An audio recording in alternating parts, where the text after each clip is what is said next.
10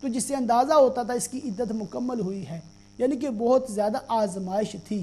اسلام نے تو عورت کو نہانے کی بھی اجازت دی ہے، کپڑے تبدیل کرنے کی بھی اجازت دی ہے، مگر وہ میک اپ نہیں کر سکتی، زیب و زینت اختیار نہیں کر سکتی، اور وہ گھر سے باہر نہیں جا سکتی۔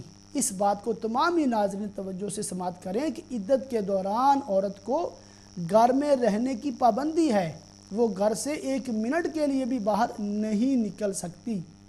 ہاں اگر عدت جیسی عدت وفات ہے، شوہر فوت ہو گیا اور وہی ایک گھر کا نظام چلانے والے تھا اور کوئی خرچہ نہیں ہے، کوئی انکم نہیں ہے، کوئی بہن بھائی ماں باپ کی طرف سے فائنینشیل سپورٹ نہیں ہے، کوئی انکم نہیں ہے، تو اگر عورت بمجبوری دن کے وقت تھوڑی دیر کے لیے کوئی جاب کرتی ہے تو اس کو استثناء حاصل ہے، اس کو علماء نے اجازت دی ہے، مگر اس کو اگر یہ مجبوری نہ ہو تو پھر اس کو گھر میں ہی رہنا ہے۔ اگر جاب تھی تو اس پہ بھی چھٹیاں لے کر گھر میں عدت گزارنا ضروری ہے، عمرے پہ جانا یا حج پہ جانا اس کی اجازت نہیں ہے۔ اس کو تمام ہی ناظرین نوٹ فرما لیں، اور کسی قسم کا سفر بھی اختیار عورت نہیں کر سکتی، بلکہ حکم یہ ہے کہ اگر عورت سفر پر ہے تو فوراً اپنے شوہر کے مکان پر آ جائے اور وہاں پر عدت پوری کرے۔ ایک اور کالر ہیں، السلام علیکم۔ شاید کال ڈراپ ہو گئی تو دوبارہ آپ کوشش کر لیں، انشاءاللہ آپ کی کال کو شامل کر لیا جائے گا۔ تو ایک اور سوال جو ہے وہ ایک بہن نے یہ پوچھا ہے کہ وصیت جو ہے وہ 1/3 میں کی جاتی ہے، تو کیا جو وصیت پر عمل ہے وہ قرضے کی ادائیگی سے پہلے یعنی ٹوٹل کا 1/3 ہے یا قرضہ ادا کرنے کے بعد جو باقی بچے گا اس کا 1/3 ہے؟ تو اس کا جواب یہ ہے کہ جو قرضہ ہے پہلے ادا کیا جائے گا، اب جو باقی بچے گا اس کا 1/3 جو ہے اس میں سے وصیت نافذ کی جائے گی۔ ایم خان صاحب ہیں براڈ فورڈ سے، السلام علیکم۔ وعلیکم السلام ورحمۃ اللہ وبرکاتہ۔ حضور علامہ پروردگار عالم کی پاک بارگاہ میں شکر ادا کرتا ہوں جس رب کعبہ نے معراج شریف کا مہینہ عطا فرما کے ایک صاحب علم بزرگ سے عالم دین سے مسائل پوچھنے کا ذریعہ بنایا ہوا چینل پر، اس عظیم نعمت پر رب کی پاک بارگاہ میں شکر کرتا ہوں آخری نبی کے صدقے۔ علامہ صاحب 2 حدیث مبارکہ کا مفہوم سمجھنا چاہتا ہوں، اس کے بعد معراج کے بارے میں عرض کروں گا، پوچھوں گا۔